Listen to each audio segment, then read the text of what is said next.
Hello everyone, this is Richa, and in today's video I am going to discuss T.S. Eliot as a critic while exploring his three key terms, that is theory of impersonality, objective correlative, and unification of sensibility.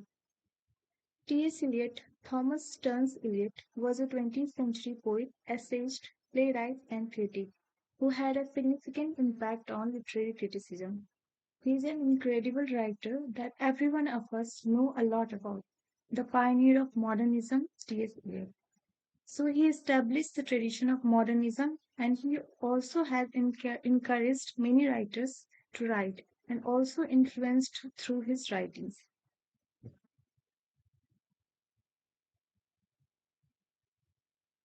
So T.S. Eliot is a critic, essayist, and playwright.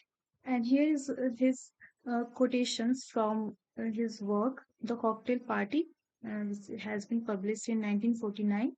So I quote: "The only those who will risk going too far can possibly find out how far one can go." So this quote is from T.S. Eliot 1949 play The Cocktail Party. It encourages individuals to challenge themselves beyond their perceived capability.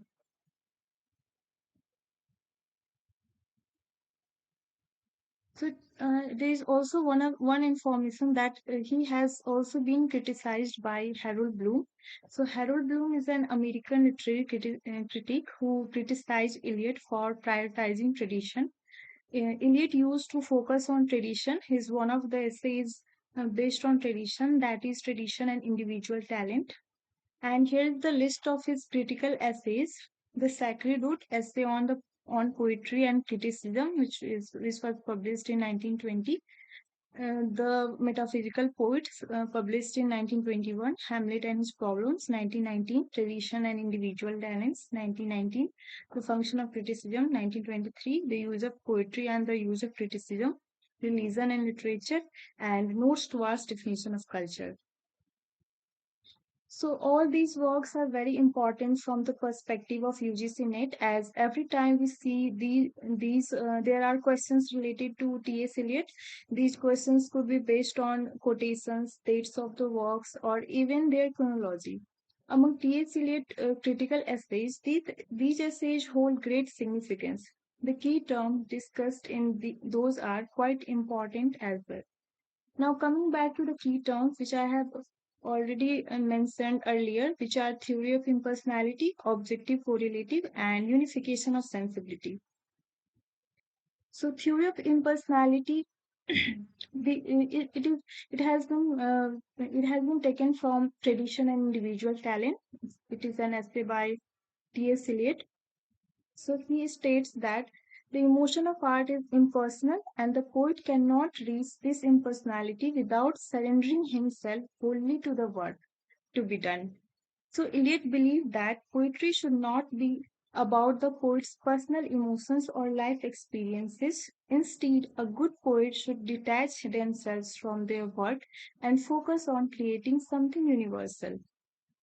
Here we have two pictures. In the first picture, we see that when we look at a pot being made, we observe the finished product, appreciating its beauty and craftsmanship. However, we don't focus on what potter was thinking while creating it, or what emotions they might have been feeling, or what was happening in their life at that time.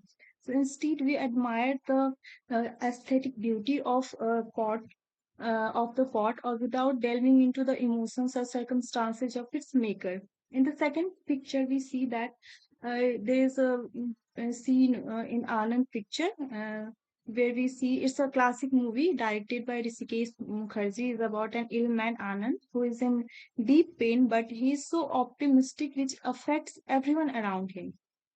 So, Anand's character, based on the idea of emotional detachment in creating something timeless, so it shows the Anand's optimistic nature, which really appeals everyone around him.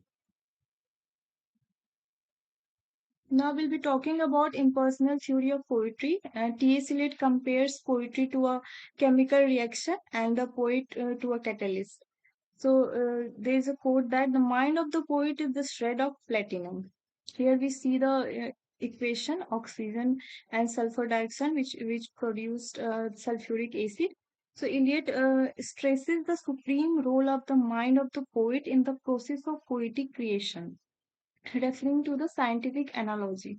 So Eliot discusses the vital role of the mind of the poet in writing poetry. He says that the combination of oxygen and sulfur dioxide produces sulfuric acid. But then for the smooth and successful conduct of this chemical reaction, the presence of a filament is a must.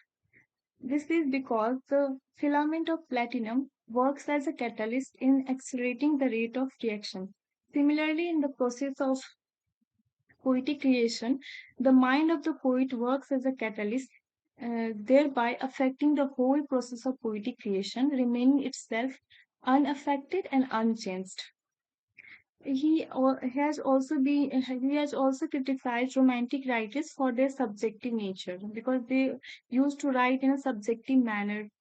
So now coming back to our second term, which is objective correlative. The essay is Hamlet and his problem. The term objective correlative was originally used by Painter Washington Alston in his lectures on art. So, objective correlative refers to the idea that emotions or feelings in a works of art should be expressed through external objects, situations, or events that correspond to or evoke those feelings in the reader or audience. For example, instead of saying I'm sad, a poet might describe a rainy day or a lonely street to make the reader feel the sadness. Here we have a picture of skydiving. In Jindagi Na Milegi Dobara, the skydiving scene serves as an objective correlative. So because it shows the personal growth of a character Arjun. Hrithik Roshan has played this role. So the act of jumping from an aeroplane represents Arjun's overcoming of his deep-rooted fear of failure and his need to control every aspect of his life. So यह scene Arjun के self realisation को show करता है जो कि इस character के through दिखाया गया है उसके इनर ट्रांसफॉर्मेशन को भी दर्शाता है ये जो इस इवेंट के द्वारा दिखाया गया है now according to T.S. Eliot, Hamlet is an artistic failure. So instead of clearly showing how Hamlet feels through his feeling, his actions or events in the story, Shakespeare leaves the character stuck in his thought and making it hand with his emotions, making it hard for the audience to fully connect with the emotions. Sometimes Hamlet thinks that his uncle has killed her father. Sometimes he get confused with this doesn't depict the clarity. On the other hand, Eliot praised the way Shakespeare portrayed Macbeth's descent into madness and Lady Macbeth's mental breakdown, which make the emotional turmoil more believable and relatable. सो एक तरफ जहाँ TS Elliot Hamlet को artistic failure की तरह देखते हैं वहीं दूसरी तरफ मैकबेथ जो कि मैकबेथ कैरेक्टर के इमोशंस को और लेडी मैकबेथ के इमोशंस को कनेक्ट करता है ऑडियंस से और उनके एक्शंस को रिलेटेबल बनाता है and we also see that it has objective correlative as well and in Macbeth we see that there is a psychological conflict we can connect with the through which we can connect with the characters. Now the third term, unification of sensibility. So the essays, the metaphysical poets, we see that Eliot argued that great poetry combines thought and feelings in a unified way.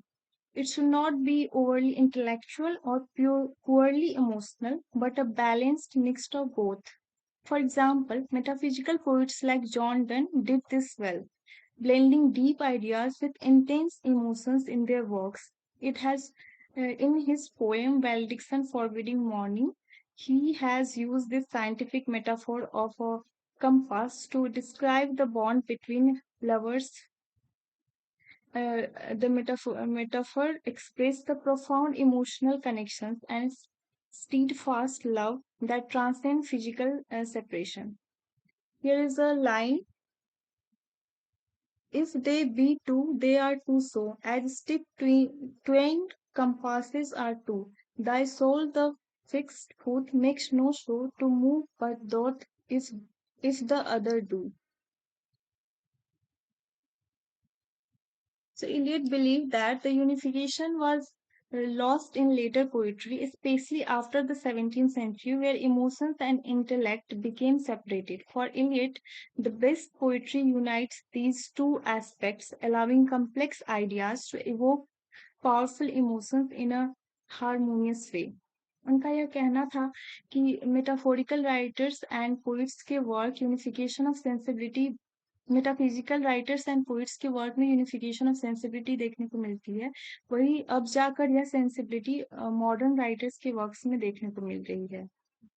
So in neoclassical writers, we can see the intellect but not the emotions, whereas in romantic writings, we can see the emotions but not the thought and intellect.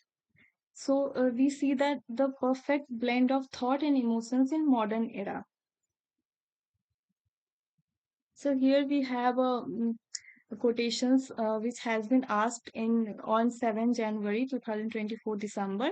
So Ganga was sunken and the nymph leaf waited for rain while the black clouds gathered far distant over Himavan. The jungle crouched, hummed in silence, then spoke the thunder.